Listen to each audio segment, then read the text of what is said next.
اعوذ باللہ من الشیطان الرجیم بسم اللہ الرحمن الرحیم یا صاحب الجمال و یا سید البشر من وجهک المنی لقد نفع القمر لا يمکن الثناء کما کان حقہ بعد از خدا بزرگ توئی قصہ مختصر جزا اللہ عنا سیدنا و مولانا محمد صلی اللہ علیہ وآلہ وسلم ما هو اہلہ یا رب لک الحمد کما ینبغی لجلال وجهک وعظیم سلطانک رب اشرح لی صدری ویسر لی امری واحلل عقدۃ من لسانی یفقہوا قولی رب زدنی علما رب زدنی علما رب زدنی علما۔ السلام علیکم ورحمۃ اللہ وبرکاتہ۔ میں حافظہ افرا جاوید اسلام آپ سب سے مخاطب ہوں۔ اپنے یوٹیوب چینل انفینٹ اسلام میں آپ سب کو خوش آمدید کہتی ہوں۔ امید کرتی ہوں آپ سب خیریت سے ہوں گے، زندگی پرسکون، پر اطمینان اور ایمان بالخیر گزر رہی ہوں گی۔ پارہ نمبر 10 کا آغاز ہو چکا ہے اور الحمدللہ سورہ انفال مکمل بھی ہو چکی ہے۔ آج کے سبق میں سورہ توبہ کا باقاعدہ آغاز کیا جائے گا۔ مدنی سورہ ہے، 129 آیات، 16 رکوع ہیں۔ تعارف اپلوڈ ہو چکا ہے، سورہ توبہ کا تعارف ایک دفعہ پڑھ لیجیے گا۔ آج کے سبق کا آغاز کرتے ہیں آیت نمبر 1 سے، جس میں اللہ تبارک و تعالیٰ ارشاد فرماتا ہے براءۃ من اللہ ورسولہ الی الذین عاہدتم من المشرکین۔ یہ اعلان برت ہے، مطلب برات کا کیا مطلب ہے؟ بری الذمہ ہونا۔ یہ اللہ اور اس کے رسول کی طرف سے مشرکوں کی طرف اعلان برت ہے جن سے تمہارا معاہدہ تھا۔ کیا مراد ہے؟ شان نزول کے متعلق بہت سی روایات ہیں، ایک آپ کو مختصراً عرض کرتی ہوں، پھر آگے مزید ڈیٹیل پڑھیں گے کہ نبی کریم صلی اللہ علیہ وآلہ وسلم نے مدینہ منورہ کے آس پاس کے تمام کفار سے عہد و میثاق کر رکھا تھا کہ تم ہم سے نہ لڑو، ہم تم سے نہیں لڑیں گے، نہ ایک دوسرے کو نقصان پہنچائیں گے، نہ کسی جنگ میں ایک دوسرے کے خلاف دشمن کو مدد دیں گے۔ لیکن جب حضور پرنور صلی اللہ علیہ وآلہ وسلم 9 ہجری میں غزوہ تبوک میں تشریف لے گئے تو مدینہ منورہ کے منافقین اور ارد گرد کے کفار نے آپس میں سازش کر کے مسلمانوں کے بیوی بچوں کو ستانا اور ان کے گھروں کو لوٹنا چاہا، مگر ناکام رہے۔ مراد کیا ہے؟ یعنی وہ تمام مجاہدین جو کہ ادھر غزوہ میں شرکت کیے تھے، پیچھے سے مدینہ منورہ میں جا کر ان کے اہل خانہ کو تنگ کرنا اور ان کے گھروں میں نقصانات پہنچانا چاہا، لیکن اس میں وہ ناکام رہے۔ پھر مدینہ منورہ میں جو غازیان تبوک کے متعلق پریشان کن خبریں ہیں وہ اڑانا شروع کر دی، یعنی افواہیں اڑانا شروع کر دی مدینہ میں ان غازیان جنگ کے متعلق جو کہ غزوہ تبوک میں شرکت کے لیے گئے ہوئے تھے۔ مدینہ میں ان کے خلاف مطلب عجیب و غریب باتیں پھیلانا شروع کر دی تاکہ ان کے بیوی بچے پریشان ہوں۔ اس وقت یہ آیت کریمہ نازل ہوئی اور فرمایا گیا کہ انہوں نے عہد توڑا، اب آپ بھی عہد توڑ دیں، لیکن 4 ماہ کی مہلت دیں۔ یہ 4 ماہ کی مہلت کن لوگوں کے لیے ہے اور ان کی کیا ٹرمز ہے اور عہد توڑنے کی کیا کنڈیشن ہے؟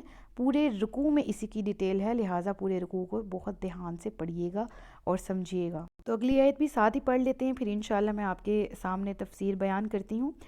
آیت نمبر 2 ہے، اے مشرکو تم 4 مہینے تک زمین میں چلو پھرو اور جان لو کہ تم اللہ کو تھکا نہیں سکتے،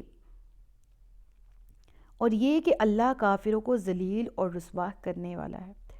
جیسا کہ ہم نے سورہ توبہ کے انٹروڈکشن میں تعارف میں ڈیٹیل پڑھ لی ہے کہ یہ اتری ہی نازل ہی منافقین کو رسوا کرنے کے لیے ہوئی، لہٰذا پہلی ہی 2 آیات میں ہمیں مضمون واضح ہو گیا اس سورہ کا۔ اب یہ سورہ سن 9 ہجری میں فتح مکہ کے 1 سال بعد نازل ہوئی۔ فتح مکہ 8 ہجری میں ہوا تھا، ٹھیک ہے۔ رسول کریم صلی اللہ علیہ وآلہ وسلم نے اس سال حضرت ابوبکر صدیق رضی اللہ تعالیٰ عنہ کو امیر حج مقرر فرمایا تھا، اور ان کے بعد حضرت علی المرتضیٰ کرم اللہ تعالیٰ وجہ الکریم کو حاجیوں کے مجمع میں یہ سورت سنانے کے لیے بھیجا تھا، یعنی اور پھر حضرت علی کرم اللہ تعالیٰ وجہ الکریم نے جب یہ سورہ کی تلاوت کی ان تمام کے سامنے تو یہ اعلان واضح ہو گیا، اور وہ کیا تھا؟ آپ کرم اللہ تعالیٰ وجہ الکریم نے 30 یا 40 آیتیں سورہ مبارکہ کی تلاوت فرمائی اور پھر فرمایا میں 4 حکم لایا ہوں۔ کس کی طرف سے؟ رسول اللہ صلی اللہ علیہ وآلہ وسلم کی طرف سے، اور رسول اللہ کو اللہ تبارک و تعالیٰ نے نازل کیے تھے۔ پہلا، اس سال کے بعد کوئی مشرک کعبہ معظمہ کے پاس نہیں آئے گا۔ یہی وجہ ہے کہ آج دنیا کی مختلف پلیسز ہیں نا، وہاں پر مختلف ماسکس بھی ہیں، جس طرح لگا لیں پاکستان میں بادشاہی مسجد ہے، فیصل ماسک ہے، اس کے علاوہ مختلف ممالک میں، تو وہاں وزٹرز آتے ہیں، لائک نان مسلمز آتے ہیں جو ایز اے وزٹر وزٹ کرتے ہیں ماسکس، اور اپنی ڈاکیومنٹریز یا پکچرز کے لیے وہ آتے ہیں. یہ تو ہو گیا نا یہ عام. لیکن کبھی دیکھا ہے کہ حج یا عمرے کے دوران جی مشرکین پھر رہے ہیں، یہود و نصارہ پھر رہے ہیں، بس وہ تصویریں لینے آئے ہوئے ہیں؟ نہیں نا، کیونکہ حرام کر دیا گیا ان کا مسجد نبوی، مسجد حرام، مسجد الحرام، یہ جو کعبہ ہے، یہ جو اس کے ارد گرد حرم ہے، اس میں ان کا داخلہ. اس سال کے بعد کوئی بھی، یعنی 9 ہجری کا یہ واقعہ، کوئی بھی مشرک کعبہ معظمہ کے پاس نہیں آئے گا.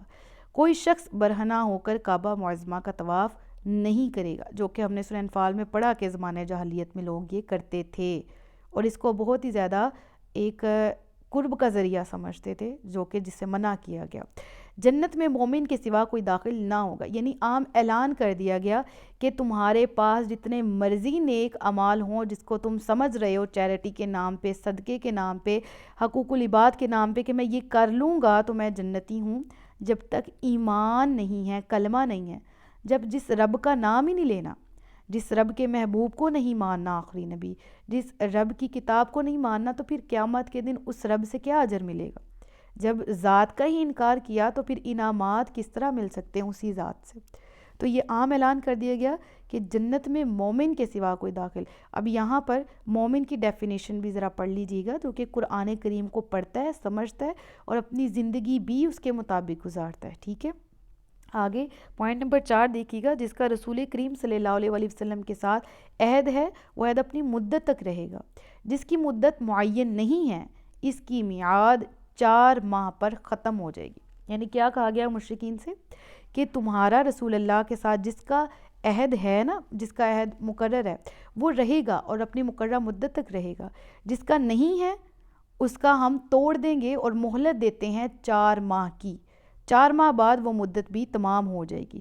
مشرکین نے یہ سن کر کہا، اے علی کرم اللہ تعالی وجہ الکریم، اپنے چچا کے فرزند یعنی نبی پاک صلی اللہ علیہ وسلم کی طرف انہوں نے اشارہ کیا کہ ان کو خبر دے دیجیے ہماری طرف سے کہ ہم نے عہد پس پشت پھینک دیا ہے، ہمارے ان کے درمیان نیزہ بازی اور تیغ زنی یعنی تلوار چلانے کے سوا کوئی عہد نہیں ہے. یعنی ہماری طرف سے تم لوگوں کے لیے، مسلمانوں کے لیے کوئی بھی عہد نہیں ہے اور ہم نے تمہارا کوئی عہد نہیں مانا. جا کے ان کو بتا دو جو مشرکین وہاں موجود تھے.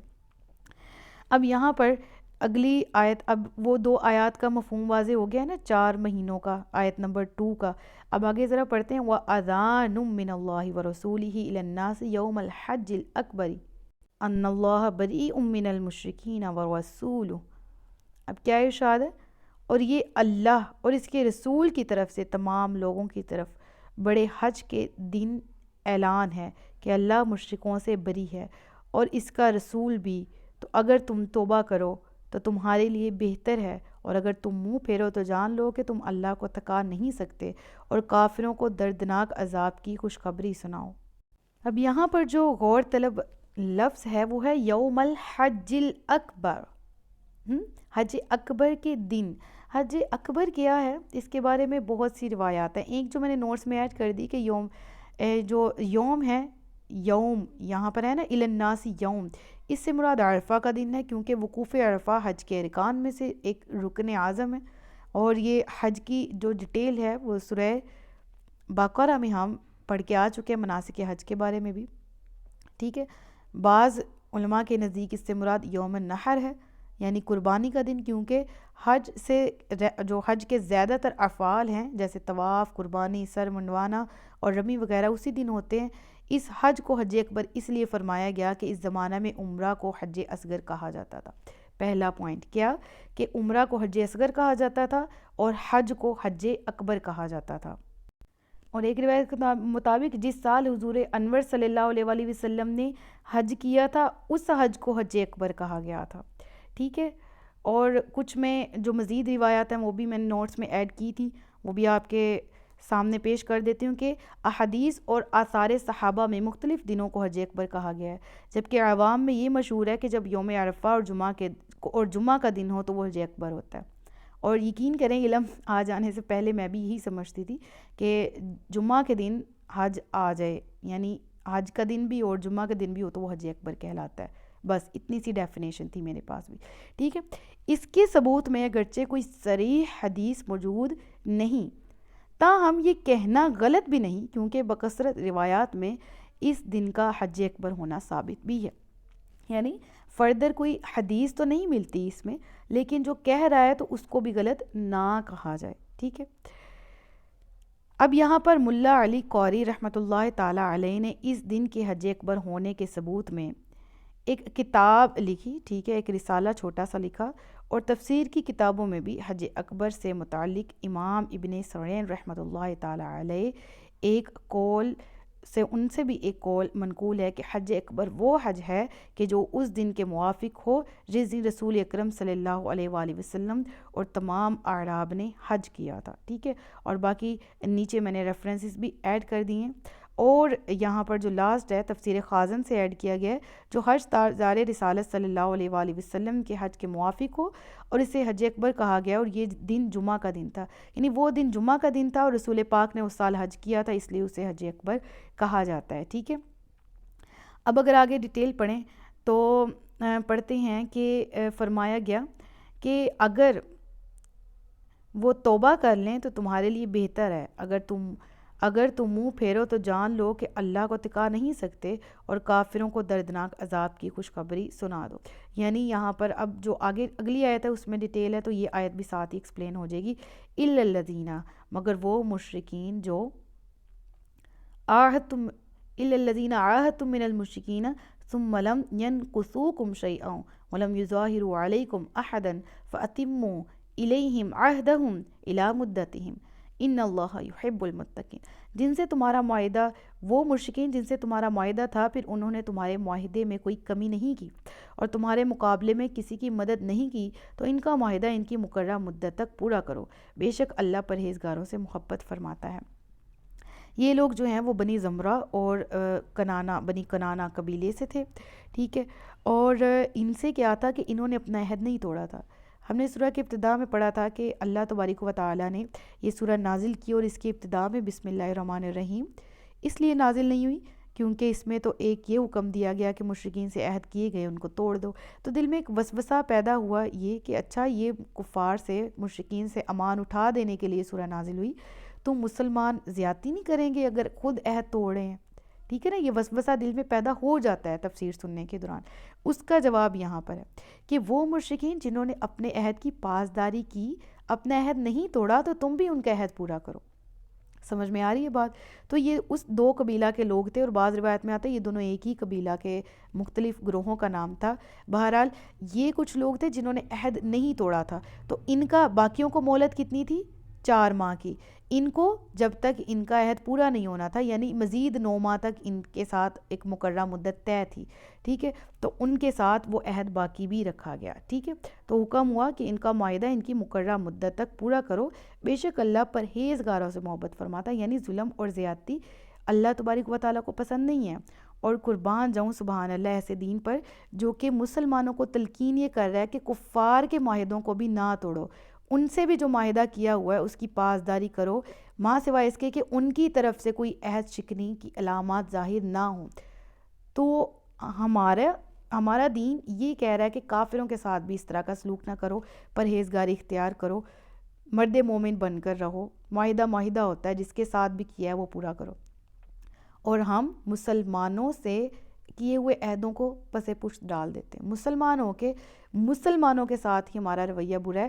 منافقین کی 4 بڑی علامات میں سے ایک یہ نا کہ بات بات پر قسم کھائے، بات بات پر جھوٹ بولے، کہ جب عہد کرے تو وہ عہد توڑ دے، تو پھر وہ مسلمان ہی کیا جس میں یہ خصلتیں، یہ بری عادتیں بھی پائی جاتی ہیں، ٹھیک ہے، اور اس کے باوجود جی ہم مسلمان ہیں، حالانکہ رسول پاک نے تو کلیئر ارشاد فرما دیے کہ یہ منافق کی علامت ہے۔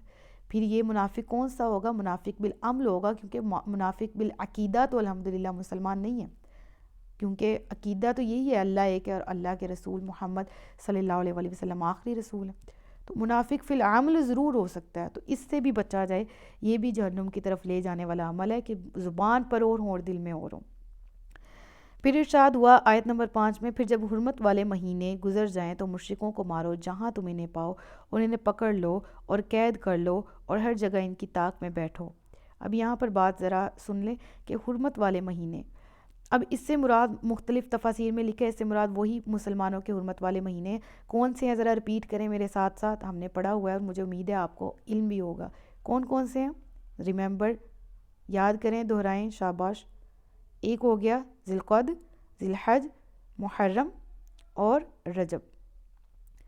اب یہ پہلے ابتدائی اسلام میں کیا تھا، ان میں جنگ کرنا، یہ ڈیٹیل کہاں پڑھی، سورہ بقرہ میں ہم نے پڑھی ہے، ٹھیک ہے، اور وہاں پر بھی جہاں حج کا ذکر ہے نا، تمام جنگوں کا، جہاد کا، وہاں پر ہی یہ ذکر ہم نے پڑھا تھا، ٹھیک ہے، غالباً دوسرے پارے میں۔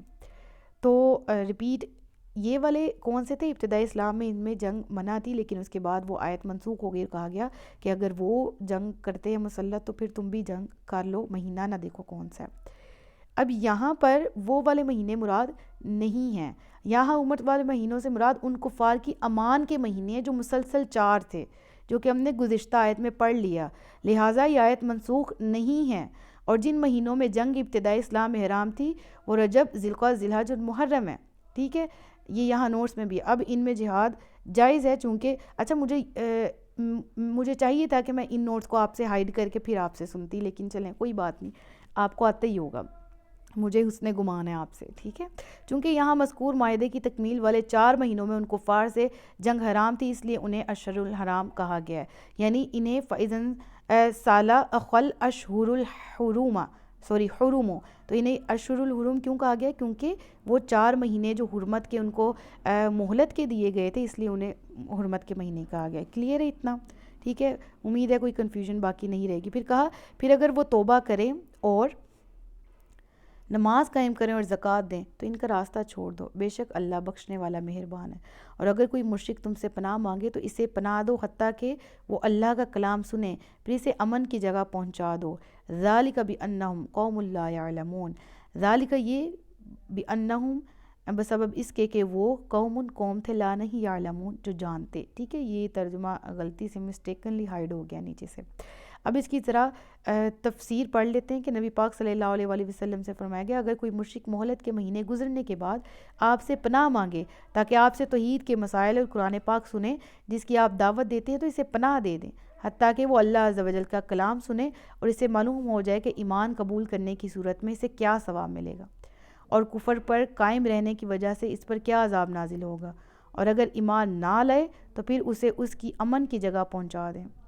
یہ اس لیے ہے کہ وہ ابھی اللہ عز و جل کے دین اسلام اور اس کی حقیقت کو جانتے نہیں، تو انہیں امن دینا عین حکمت ہے تاکہ اللہ عز و جل کا کلام سنیں اور سمجھیں۔ کیا فرمایا گیا، اگر کوئی مشرک امن اس لیے آپ سے مانگتا ہے کہ وہ آپ کے دین کو سمجھنا چاہ رہا ہے تو کفار کو زیادہ سے زیادہ دین سمجھنے کے مواقع فراہم کرنے چاہیے۔ اس آیت میں اسی کا حکم دیا گیا ہے کہ پھر بھی جنگ مسلط نہ کی جائے، یا یہ نہیں کہا جائے 4 مہینے ختم ہو گئے اب کون سی امن، ہم نے نہیں دین بتانا یا سکھانا، اب تمہاری سزا قتل ہے، نہیں، اس کو دین کی تبلیغ دی جائے، ٹھیک ہے، یہی ہمیں بھی درس دیا جاتا ہے، یہی بات سمجھائی جاتی کہ کفار کے لیے تبلیغ دین کے زیادہ سے زیادہ مواقع مہیا کرنا چاہیے تاکہ وہ اسلام کو سنیں، دیکھیں اور سمجھیں۔ بہت سے کفار اس لیے مسلمان نہیں ہوتے کیونکہ انہوں نے اسلام کی حقیقی تعلیمات کو سنا ہی نہیں ہوتا، اور جب کبھی ان کو کہیں کچھ سننے کا موقع ملتا ہے تو وہ فوراً اسلام قبول کر لیتے ہیں۔ لہٰذا مختلف ریسورسز ہے، یوٹیوب ہے، انسٹاگرام ہے، فیس بک ہے، واٹس ایپ ہے، کتابیں، کیسٹیں، سیڈیز، نیٹ ورک، میڈیا، تمام چیزوں کو اپنا ٹول، اپنا ہتھیار، اپنا ویپن بناتے ہوئے اسلام کی تعلیمات کو پھیلانے میں اپنا اہم کردار ادا کرنا چاہیے تاکہ کوئی نیک بات جو سیکھ لے آپ کے وسیلے سے، آپ کی وجہ سے، تو اس کا ثواب آپ کو بھی ہے، اس کا ثواب مجھے بھی ہے۔ اللہ تعالیٰ ہم سب کو قرآن کی تعلیمات پر عمل کرنے کی توفیق دے اور قرآن کی تعلیمات کو عام کرنے کی توفیق عطا فرمائے۔ یہاں پر ہمارے آج کے رکوع کا اختتام ہوتا ہے۔ صدق اللہ العلی العظیم وصدق رسولہ النبی الکریم ونحن علی ذلک من الشاہدین والشاکرین وما علینا الا البلاغ المبین۔ سچ فرمایا اللہ نے جو عظمت والا ہے۔ اپنا بہت سا خیال رکھیے گا، مجھے دعاؤں میں یاد رکھیے گا۔ تاجدار ختم نبوت زندہ باد، پاکستان ہمیشہ زندہ باد۔ السلام علیکم ورحمۃ اللہ وبرکاتہ۔